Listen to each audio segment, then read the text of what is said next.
La historia de los centauros. Una aventura épica.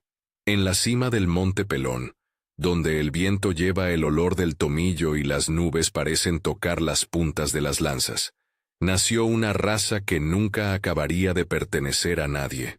Fue un nacimiento tejido por engaños divinos, orgullos humanos, y la mirada distante de los inmortales.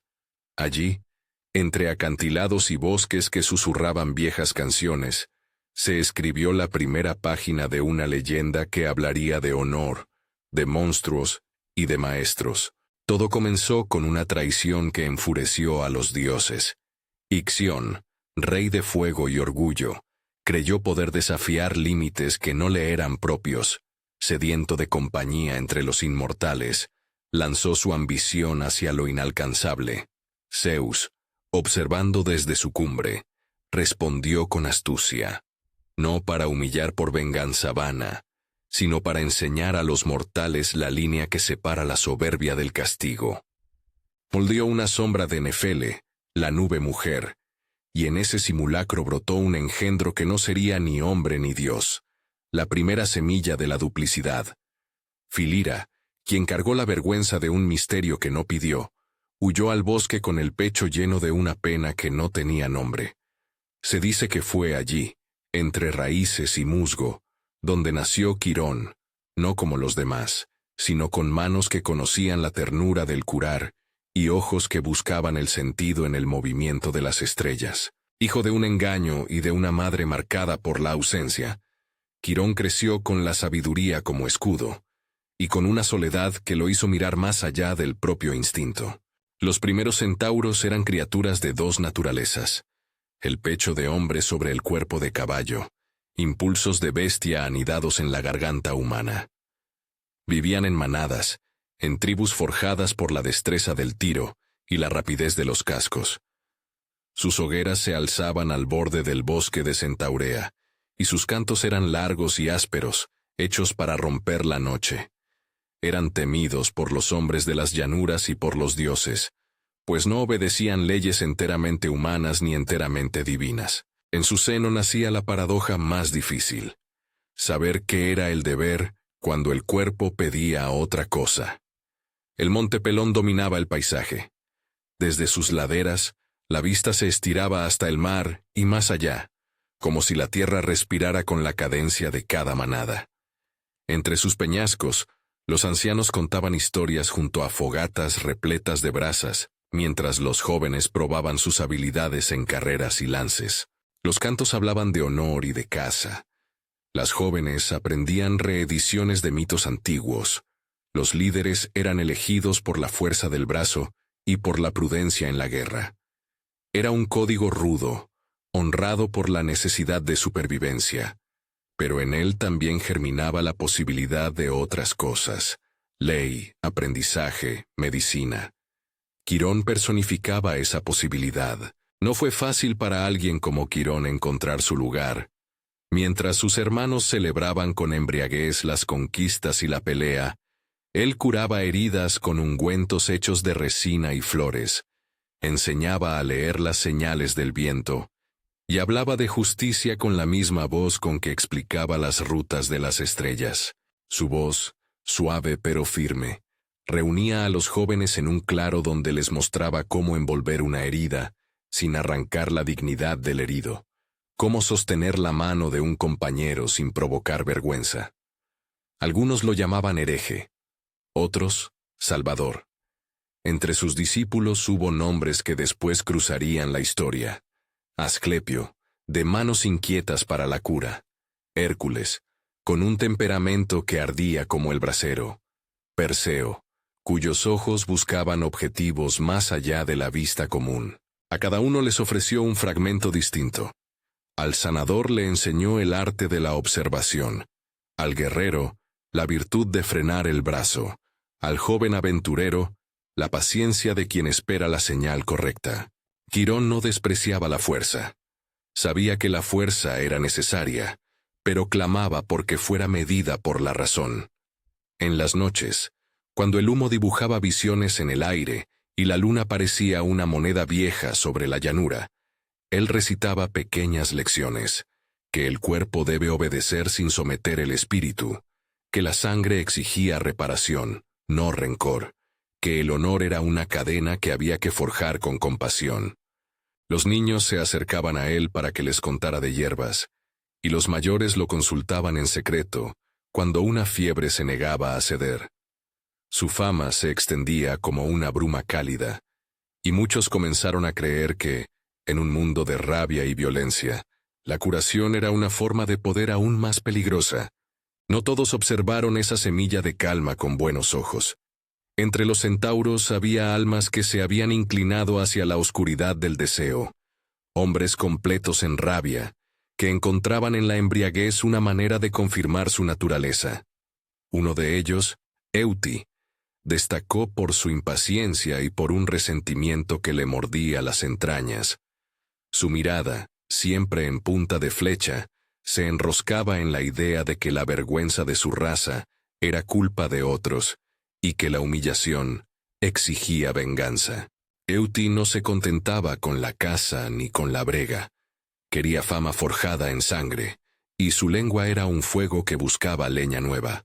Mientras tanto, en las llanuras bajas, los lapitas vivían con un código cercano al humano, que los dioses solían mirar con simpatía. Pirito, rey de los lapitas, era hombre de honor conocido por su hospitalidad. Había prometido a su pueblo paz con los centauros, convencido de que una alianza podía traer seguridad y prosperidad.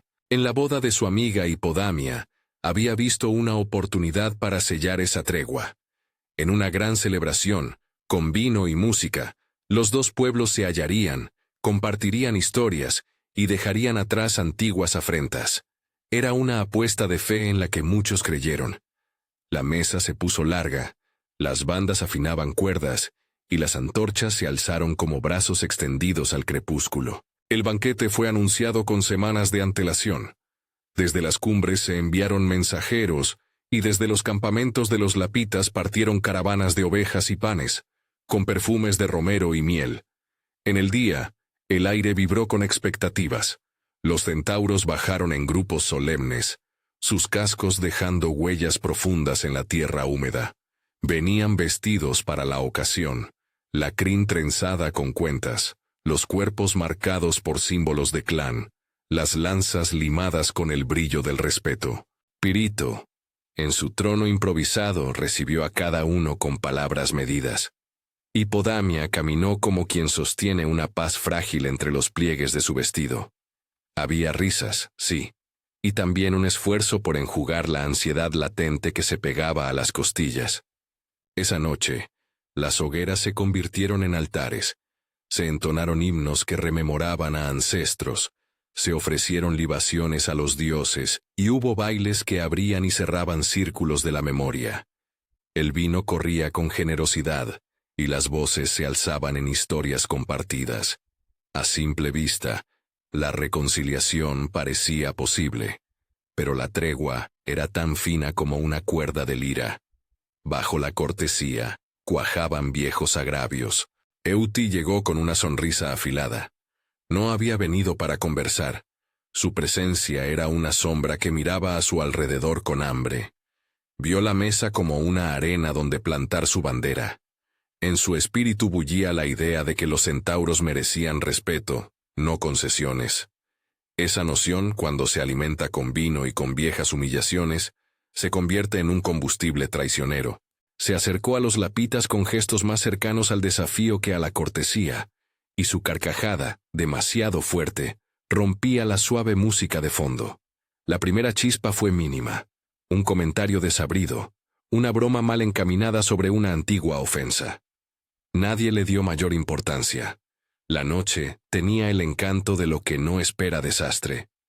Pero Euti, como el que juega con fuego por ver si la lengua del incendio le obedece, fue más allá. Habló de dioses y de hombres como si no existieran matices, y su voz se llenó de veneno hacia los que él consideraba débiles. Cuando un lapita respondió con una réplica, la tensión se trasladó del aire a los cuerpos. Palabras crujieron como madera seca. Quirón observaba desde la periferia, cerca de una hoguera que crepitaba con frecuencia mansa.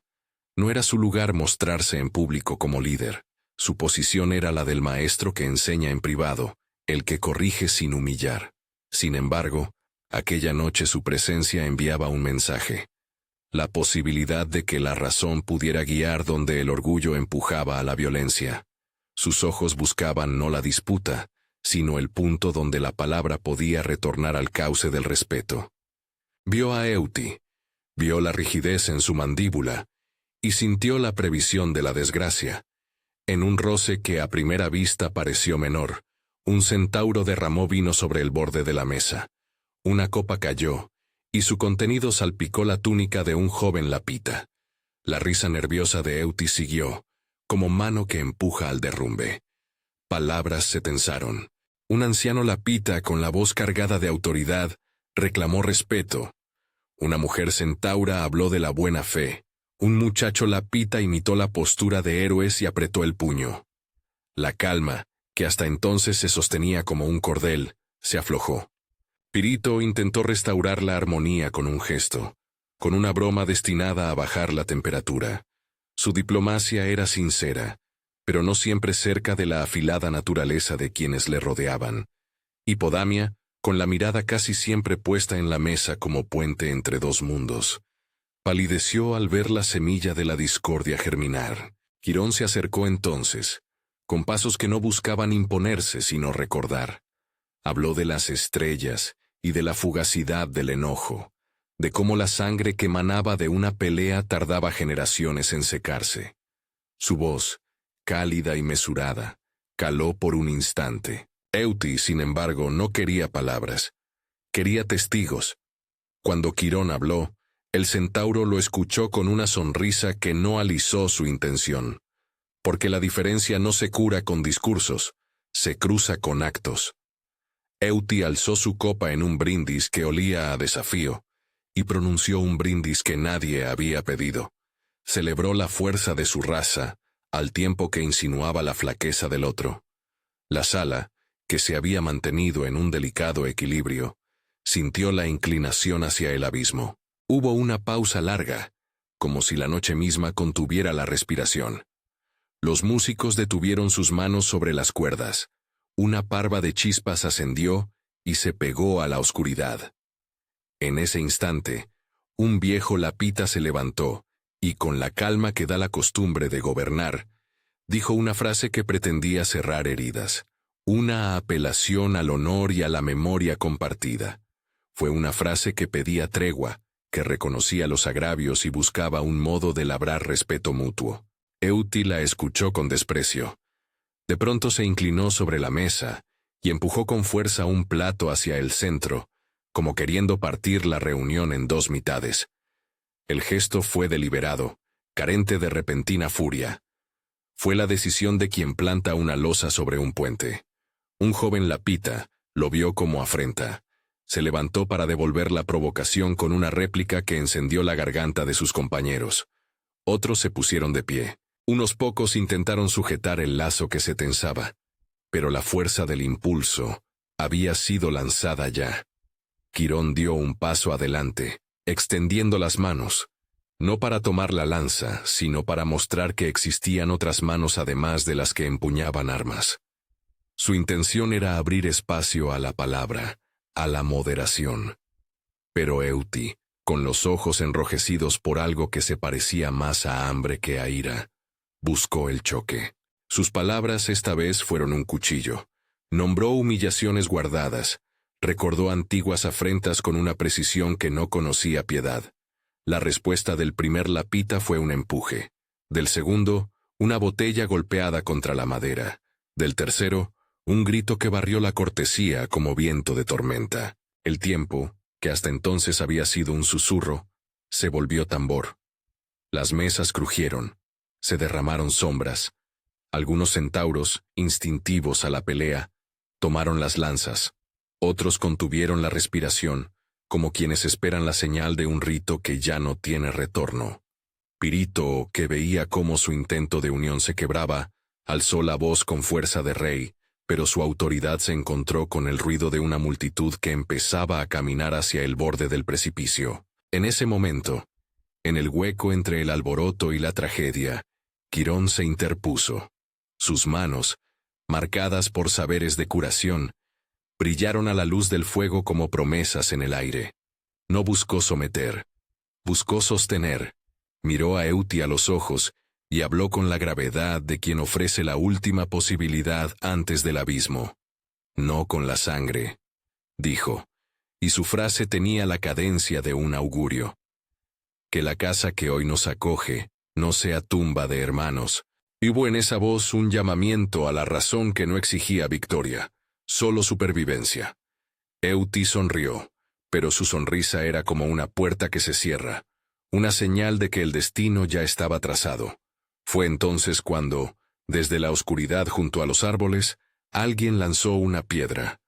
No fue dirigida con precisión. Fue un acto de historia que no necesitaba explicación. La piedra golpeó la mesa, rebotó en el metal de una copa y se perdió entre las sombras. Fue una chispa que bastó. Los cascos resonaron como un rugido que venía de la tierra misma. La noche, que hasta ese momento escuchaba, comenzó a gritar. Quirón dio un paso más, entre quienes querían hablar y quienes querían pelear. El momento quedó suspendido. Por un lado, la promesa de la palabra. Por otro, el impulso de la rabia. Y en la pausa, la montaña pareció contener la respiración, como si los dioses observasen desde sus alturas la forma en que la criatura que habían moldeado se desgarraba a sí misma. Si él hubiera podido detener la primera mano alzada, si la palabra hubiese sido suficiente para apagar el brasero que acababa de encenderse, si la ambición de algunos no hubiera sido más fuerte que el destino de todos, las cosas habrían tomado otro rumbo. Pero la chispa ya había encontrado combustible. La sangre, la historia y el orgullo se mezclaban en una alquimia peligrosa. La noche se partía en dos. La parte que aún podría escuchar a Quirón, y la parte que ya tenía los pies en la senda de la violencia. En ese borde exacto, mientras la multitud empujaba y las voces crecían como un mar brujo, Quirón clavó la vista en Euti con una tristeza que pesaba más que cualquier amenaza. No era solo el futuro de una reunión lo que pendía de un hilo, sino el destino de una raza que, desde su origen, cargaba la carga de la diferencia. Y en ese instante, cuando una lanza asomó sobre la masa como un fósforo dispuesto a prender, la sombra de una decisión mayor empezó a alargarse sobre la llanura. La historia que había comenzado con un engaño divino estaba a punto de reclamar sus primeras cuentas. Si esta historia te atrae, suscríbete y sigue la serie para descubrir más mitos y aventuras épicas. La chimenea del conflicto ya no era solo una llama, era un incendio capaz de devorar la llanura. Cuando las lanzas se alzaron, el aire se partió en un sonido de cascos, escudos y hachas que chocaban como truenos. Los cuerpos, mitad hombre, mitad caballo, se movieron con la velocidad de la bestia y la intención calculada del humano. Hubo bramidos, gritos que hicieron eco contra las paredes del valle, y el cielo pareció cubrirse con una lluvia de proyectiles y llamas de antorcha. La música se tornó en caos. La mesa que había querido unir se rompió en astillas y plata. Quirón empujó hacia el medio, arrastrando a quienes podía apartar del filo de la descarga. Sus manos, acostumbradas a ungüentos y a la sutileza de las vendas, fueron en ese instante las de un maestro que intenta impedir que una lección se convierta en muerte colectiva. Sostenía a un muchacho la pita cuyo costado goteaba vino carmesí. Con la misma mano sostenía el hombro de un anciano centauro, calmando un temblor en sus caballos. Su voz, que en la hoguera había sabido imponer sosiego, ahora rompía el estruendo como un canto antiguo que intenta recordar la razón. «Alto», dijo, y su palabra fue una sílaba gigante en medio de la refriega. Por un segundo hubo un retroceso. Por un segundo, la posibilidad de tregua asomó como un pétalo en la tormenta. Pero la furia, una vez convocada, responde mal a las súplicas. Euti, cuyo nombre estaba ya lleno de polvo y rabia, vio en el tumulto la imagen que había esperado. No buscó reconciliación. Buscó validar su nombre con sangre ajena. con la arrogancia de quien cree haberse transformado por derecho, empuñó la lanza y la arrojó con la fuerza de quien quiere cercenar la memoria. La punta encontró un costado abierto. La carne reaccionó. Fue entonces cuando la masa se perdió definitivamente. Manos que antes besaban copas, ahora buscaban gargantas, hermanas que compartieron comales, ahora arañaban rostros para arrebatar un símbolo de honor. La batalla se extendió fuera de la plaza hasta las cercanías del río y bajo los pinos. Los caballos, asustados, se vinieron abajo. Algunos centauros huyeron, otros persiguieron. Las hojas se mezclaron con polvo y sangre, y el olor a tomillo quedó prendido al costado de la tierra como un recuerdo que ya no apaciguaba. Cuando la confusión finalmente cedió a la noche, el terreno parecía un tapiz desgarrado. Familias enteras se arrodillaban para contar cuerpos. Las antorchas temblaban como si la luna misma dudara en mirar. La humillación que siguió no fue solo física. En la mañana que siguió al banquete, las palabras de los hombres y de los ancianos lapitas fueron afiladas como cuchillas administrativas. Se inventariaron daños, se exigieron reparaciones y se pronunció una sentencia que pesó más que el hierro. Los centauros fueron obligados a bajar la mirada y a dejar tras de sí la dignidad como un ítem que se podía tasar. Pirito, herido en su intención de unir, sintió cómo su hospitalidad se convertía en una trampa. Los lapitas exigieron garantías para el futuro, y los centauros, en su orgullo herido, se encontraron sin más recurso que la retirada. Muchos partieron en desbandada, como hojas empujadas por el viento. Algunos buscaron refugio en las sombras profundas del bosque de Centaurea. Otros cruzaron ríos y montañas, fragmentándose en bandas que vagarían con historias de afrenta en los labios. La comunidad que había sido forjada por generaciones quedó rota en pedazos. La cultura de los cascos y del lance quedó marcada por la desconfianza. En medio de esa dispersión, Quirón tomó una decisión que definiría su vida por décadas. No abandonaría a su gente ni se quedaría a lamentar solo. Se trasladó a la ladera menos abrupta del Monte Pelón, allí donde las hierbas eran más dulces y las cuevas ofrecían sombra. Allí fundó una escuela, pero no una escuela de armas. Era una casa de curación y memoria. Construyó talleres para preparar ungüentos, salones en los que las voces podían aprender a escuchar, y patios donde los jóvenes centauros, cuyos coches aún no estaban endurecidos por la guerra, aprenderían a medir el brazo con la palabra. De su escuela salieron discípulos con manos hábiles para coser pieles sin humillar, para suturar sin convertir a los heridos en piezas de honor. Entre sus pupilos estuvieron nombres que, con el paso del tiempo, tomarían rutas diversas.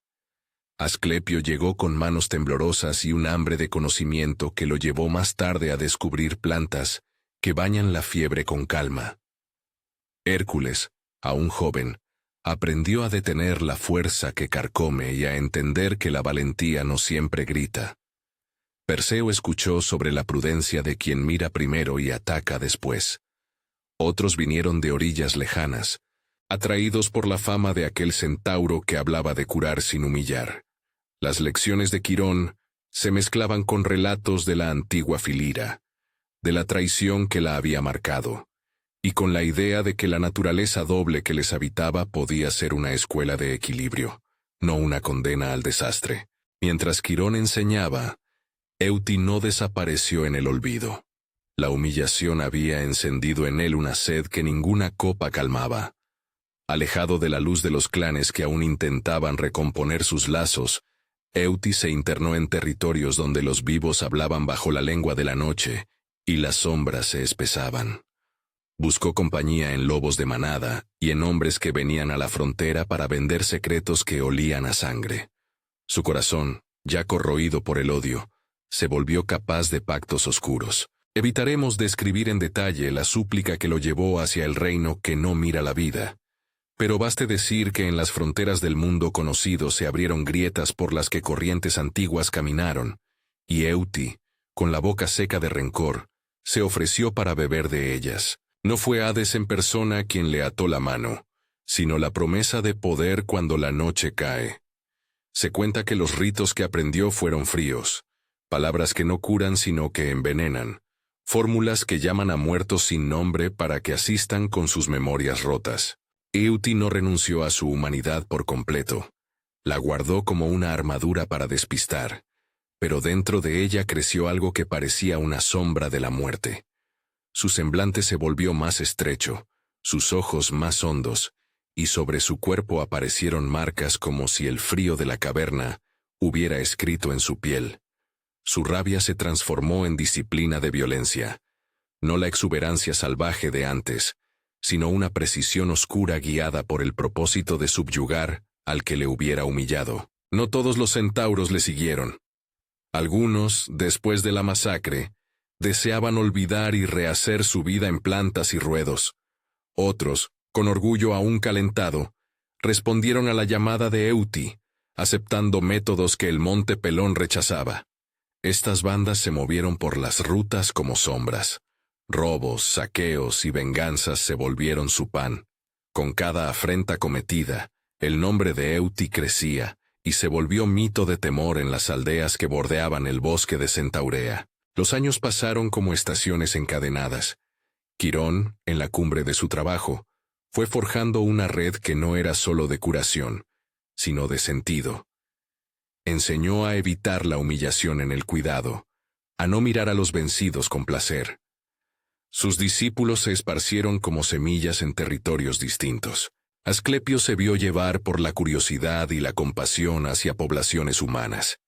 Hércules partió hacia hazañas que le exigieron fuerza y prudencia. Perseo buscó aventuras que lo enfrentaron a monstruos. Todos volvieron, en algún momento, con sabiduría que enriquecía la escuela del centauro curandero. La memoria de la ofensa no se borró con el tiempo. Las generaciones jóvenes escuchaban el relato del banquete como una advertencia, la manera en que la ira puede transformarse en un legado de violencia. Pero también aprendían otra cosa, que la reacción al agravio no debía ser la copia exacta del mal recibido.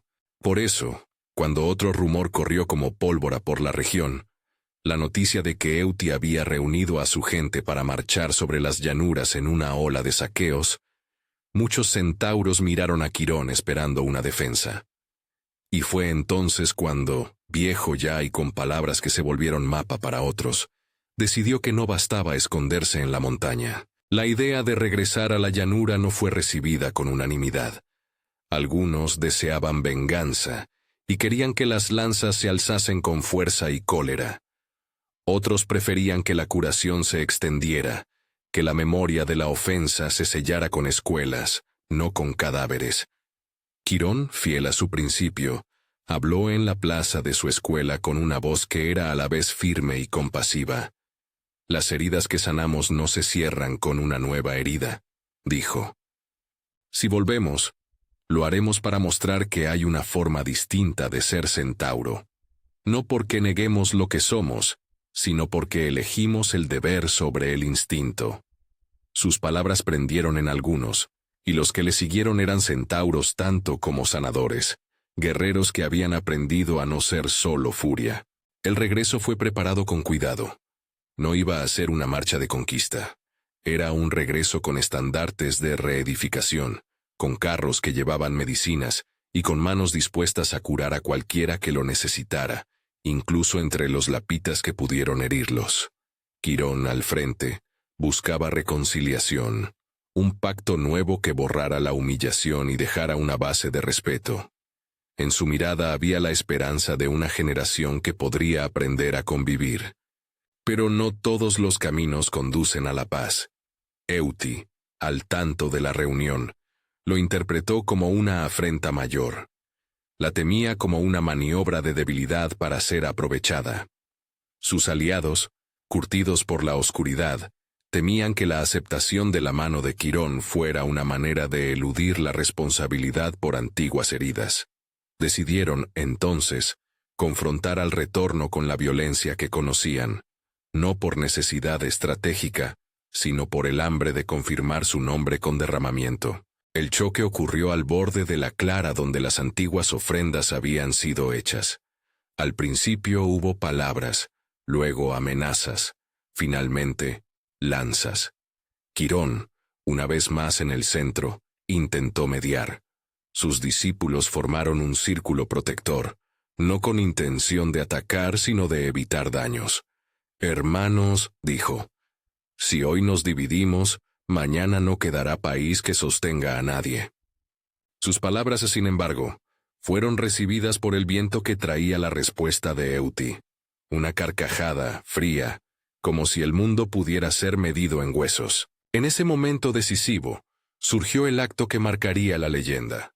Euti, envuelto en sombras y determinación, no buscó entretener con duelo honrado. De entre sus manos salió una flecha cuyo metal parecía beber la luz.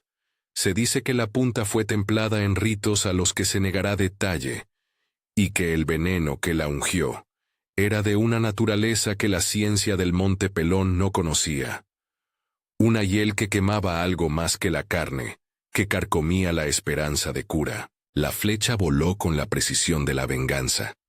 Quirón, al ver el vuelo, salió ante ella como se sale ante el fuego, no para desafiar al destino, sino para tomar su parte del daño si con ello podía proteger a otros.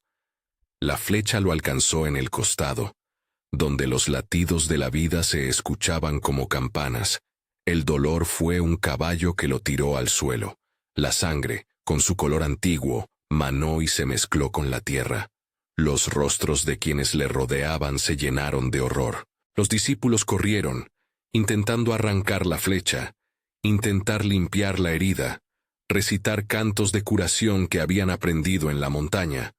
Pero el arma no era de hierro sin más. El veneno se aferraba como sombra al hueso. En la agonía, Quirón no clamó por venganza. Miró a Euti con tristeza y dijo, con voz que parecía arrastrar siglos, «Aún hay tiempo para volver». Sus palabras no eran consigna ni reproche, sino un puente tendido en el momento en que todo podía derrumbarse. Euti, frente al herido, experimentó un instante extraño. La figura del vencedor quedó vacía, porque no hallaba la confirmación que había buscado. La victoria, en aquel silencio, resultó ser solo un eco sin sentido. La curación comenzó con la urgencia de quienes entienden el valor de las manos. Asclepio, que había crecido bajo la tutela de Quirón, buscó en plantas y fórmulas rutas que pudieran neutralizar la esencia negra. Sus dedos trabajaron con la desesperación de quien ama más que calcula. Los otros trajeron agua de arroyos sagrados, hierbas guardadas por ancianos, y oraciones que no buscaban pactos con medianoche. Pero por cada remedio, el veneno pareció responder con nuevos tabiques. No solo hacía daño a la carne, sino que impregnaba los hilos que unen memoria y ánimo. Era una aflicción que, si sanada solo por fuera, dejaría una cicatriz que hablaría de impotencia moral. Mientras tanto, la guerra que la flecha había desencadenado no era solo entre piedras, era también un choque de destinos. La furia de Euti incitó a sus seguidores a avanzar con odio. Las tribus centaures que defendían a Quirón respondieron con la fuerza que conocían. En el cielo, los dioses miraban con cejas fruncidas. Zeus, desde su altura, observaba el espectáculo que había comenzado con su astucia en tiempos lejanos y que, por ironía del destino, llevaba ahora a hijos y nietos a matarse entre sí. No era indiferencia lo que sentía, sino la pesada constatación de que las cadenas del orgullo forjan muchas cadenas. Zeus, que rara vez descendía sin razón, tomó la forma de un rayo de mirada penetrante en la llanura. No para infligir un castigo gratuito, sino para detener un diluvio de muerte que amenazaba con devorar el equilibrio entre humanos, centauros y dioses. Su intervención fue tan clara como terrible. Una voz que no era humana resonó, y obligó a los combatientes a detenerse. «Basta», dijo, y el mundo inclinó la cabeza. Los vientos parieron silencio. Las armas cayeron como hojas arrastradas por el otoño. Incluso Euti, que había buscado la confirmación de su venganza, sintió en su espalda el peso de un juicio que no podía eludir. Zeus no devolvió la flecha ni quitó el veneno. El daño ya estaba hecho. Su intención fue otra: separar a los bandos, contener la sed de destrucción, y en un acto que sorprendió a todos, ofrecer a Quirón una salida que significaría cambio. Ante la multitud asustada, Zeus habló de deuda y de elección. La vida toma pago, dijo, y a veces el precio de la misericordia lo fija un solo ser. Propuso, con la gravedad de quien mide destinos, una alternativa incomprensible: que el dolor de Quirón fuera la llave para cerrar la puerta que Euti había abierto, que su renuncia trajera la posibilidad de detener la guerra y ofrecer a los centauros un futuro distinto. Quirón, aún con la sangre templando su voz, escuchó. Entre sus manos llevaba los signos de una vida dedicada a sanar. En sus ojos estaban los rostros de quienes había amado. Comprendió que su único recurso, el que podía quebrar la rueda de rencor y devolver algo de paz a su pueblo, era ofrecer aquello que le daba autoridad sobre la vida misma. No fue una decisión tomada con altanería. Fue un sacrificio meditado como el de quien entrega su lugar para que otros aprendan a habitar. Miró a su gente, a Euti, incluso a Zeus, y asintió. Los rituales que siguieron no fueron espectáculo para nadie, fueron acciones de íntima solemnidad. Quirón, sentado con la espalda apoyada en la tierra roja, entregó su esencia en palabras que eran a la vez canto y despedida. El sol inclinó su rostro, y las sombras se estrecharon como en un abrazo final. Sus discípulos recitaron fórmulas aprendidas, pero la esencia no volvió. En la respiración última de Quirón, algo que había sido su latido más fuerte, esa llama de curar que lo hacía distinto, se apagó como vela que cede ante la noche. Su cuerpo quedó, pero la cosa que le hacía un puente entre la medicina y lo divino se elevó, como si la montaña misma tomara su espíritu y lo tejiera en bruma. La muerte de Quirón no fue una restauración automática de lo perdido. No abrió el reino de los milagros, ni borró las culpas con un gesto. Fue, sin embargo, una grieta luminosa en la oscuridad que permitió que la gente viera su condición con ojos nuevos.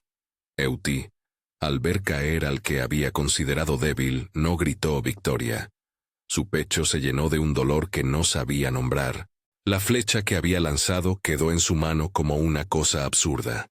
Había cumplido su propósito de matar, y sin embargo el objeto de su deseo, la confirmación del honor a través de la sangre, se le escapaba como agua entre los dedos.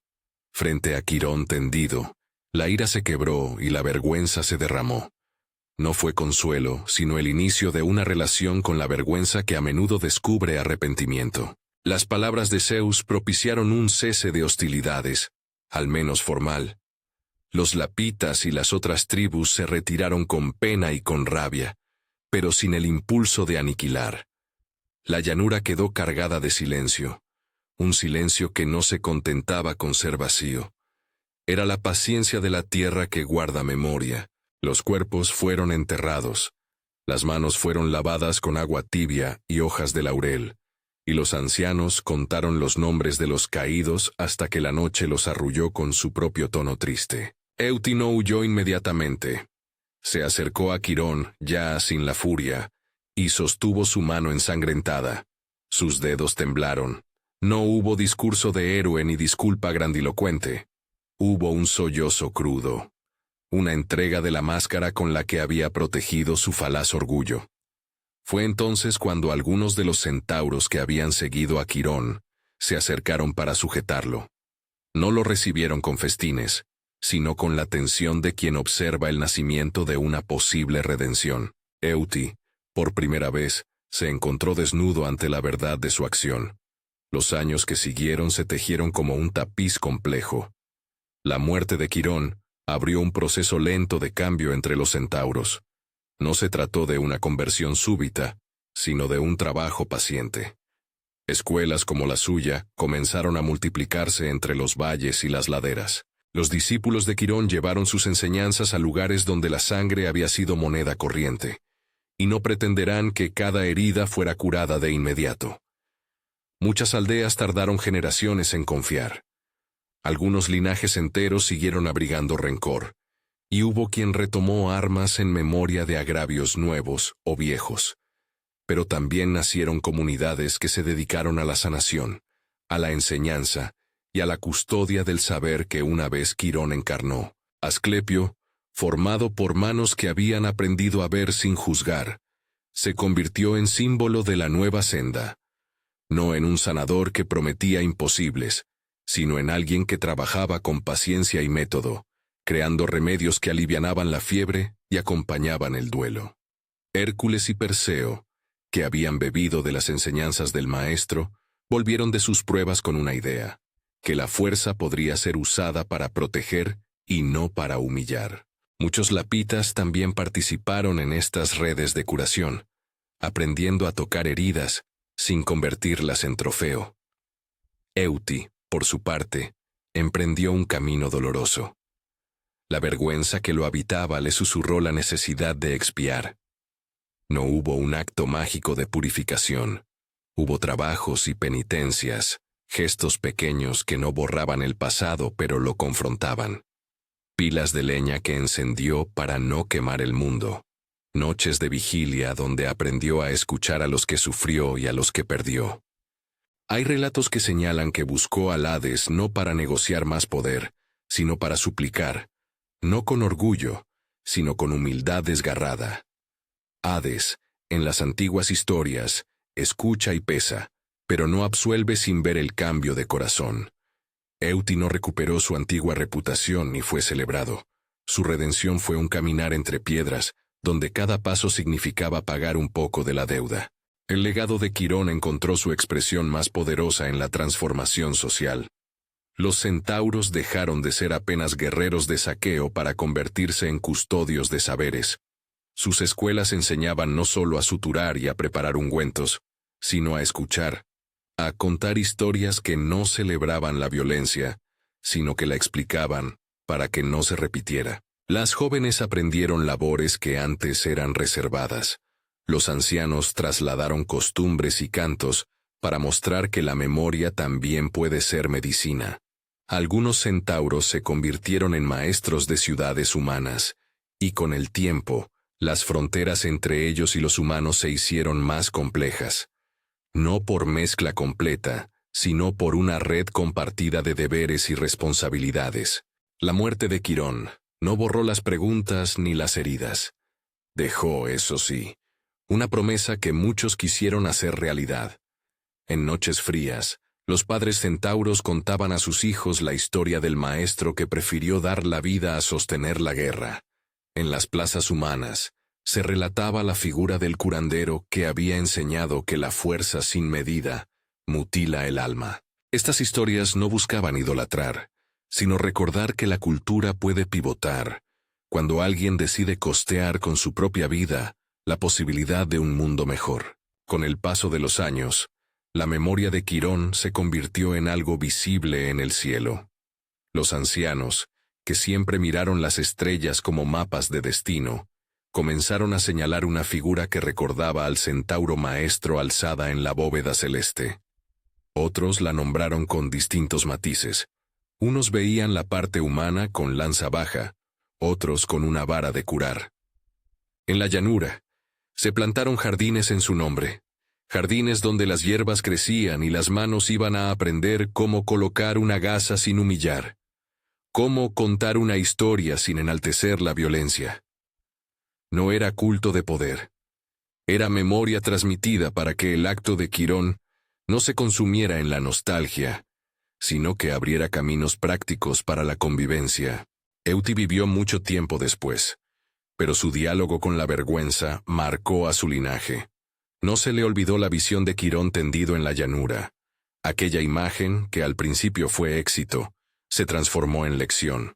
Su arrepentimiento no borró los muertos ni las familias destrozadas, pero sí abrió la puerta a pedidos de perdón que, administrados con humildad, permitieron pactos pequeños, reparación material, cuidado de los huérfanos, ayuda en las cosechas. Esos gestos no fueron símbolos instantáneos de santidad, pero sirvieron para reconstruir puentes rotos.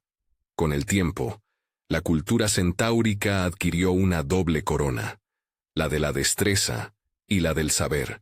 Para las generaciones que siguieron, la dualidad inherente a su forma, la fuerza del caballo y la reflexión del humano, dejó de ser una carga inmutable y pasó a ser una escuela de equilibrio. Los jóvenes eran educados en 2 mandatos: a ser fieros cuando la situación lo exigía, y a ser sabios cuando la necesidad era reparar. Las tribus se federaron en consejos donde ya no bastaba con la fuerza del brazo para liderar. Se valoraba la capacidad de octava de corazón, la habilidad de curar, la destreza de dirimir con palabras. La llanura, que en tiempos había olido a sangre en noches de banquetos, ahora olía también a hierbas medicinales y a pan recién horneado. Las fogatas que antes eran altares de desafío se transformaron en espacios para intercambio de saberes. Los lapitas aprendieron a reconocer las manos que curaban y las cedieron cuando la fiebre atacó. Los centauros, por su parte, aprendieron a no ver a los humanos como objetos de desprecio, sino como aliados en la trama compleja de la vida compartida. En los relatos que los ancianos cuentan a los niños, se insiste en la idea de que las grandes aventuras no terminan con la victoria en batalla, sino que continúan en la quietud de las tareas sencillas: cuidar, enseñar, perdonar. Quirón, cuya muerte fue un punto de quiebre, es recordado en historias que buscan incitar más al trabajo paciente que al heroísmo violento. Se habla de sus manos curando, de su voz enseñando, de su último gesto que abrió la posibilidad de transformación. En la noche clara, cuando la bruma besa las cumbres del monte Pelón y el tomillo exhala su perfume, la figura de Quirón parece dibujarse en la constelación que muchos nombran en su honor. Los viajeros que pasan por la llanura a veces levantan la vista y cuentan cómo en esa estrella se esconde la lección de no usar la fuerza como fin. Y algunos, con los ojos llenos de lágrimas por aquello que vivieron, afirman que han sentido un calor pasajero como si una mano invisible hubiera corregido la torcedura del peso. La historia de los centauros no terminó en la placa de una tumba, ni en un eslogan repetido sin sentido. Fue, y siguió siendo, una aventura épica por la que pasaron generaciones.